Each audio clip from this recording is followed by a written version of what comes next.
Penganiayaan di klub malam Spanyol.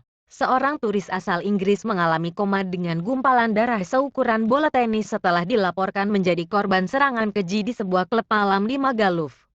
Joshua Pesticcio, 24 tahun, dari Cardiff, telah melakukan perjalanan ke Magaluf bersama ayah dan teman-temannya pada bulan Juni. Joshua mendapatkan operasi darurat setelah dugaan penyerangan dan menderita patah tulang pipi, hidung, dan rahang serta pendarahan di otaknya. Ia juga mengalami koma selama 3 hari dalam serangan itu. Ayah Joshua, Stephen, mengklaim serangan mengejutkan itu terjadi setelah teman putranya menumpahkan minuman di klub malam Tiger di Magaluf Strip. Anak saya pergi untuk menenangkannya dan dia memukulnya dari samping dengan kain lap.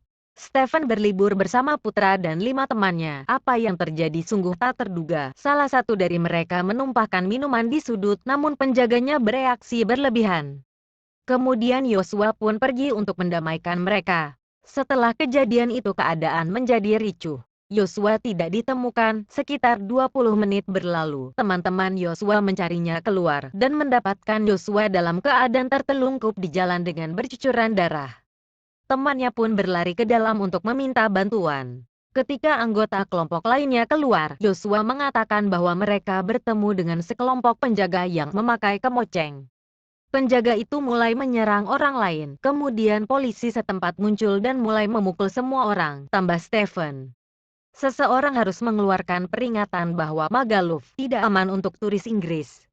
Ayah Joshua mengatakan salah satu teman putra saya harus berbaring di seberangnya agar tidak dihabisi polisi. Joshua mengatakan polisi menggunakan pentungan dan semprotan merica untuk menyerang mereka. Butuh 2 jam agar ambulan sampai ke tempat itu.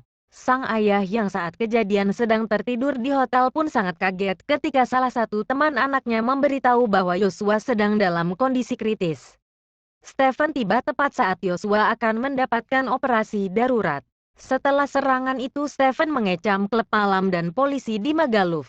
Saya pergi ke kantor polisi di hari yang sama untuk melaporkan kejadian itu, tetapi penjaga itu masih berdiri di pintu. Stephen pergi ke kantor polisi lagi 2 hari kemudian, dan mereka menyuruhnya untuk keluar. Salah satu petugas mengancamnya. Setelah seminggu di rumah sakit akhirnya Joshua dipulangkan. Setelah beberapa minggu, kejadian serupa juga terjadi kepada warga Inggris di Magaluf. Toby White umur 35 tahun meninggal secara tragis setelah serangan brutal yang dilaporkan juga terjadi di daerah itu. Stephen mengatakan, mereka mengeluh tentang orang Inggris yang mabuk, tetapi mereka juga ingin kita menghabiskan uang di sana. Begitu selesai mereka memukul dan mengusir kami.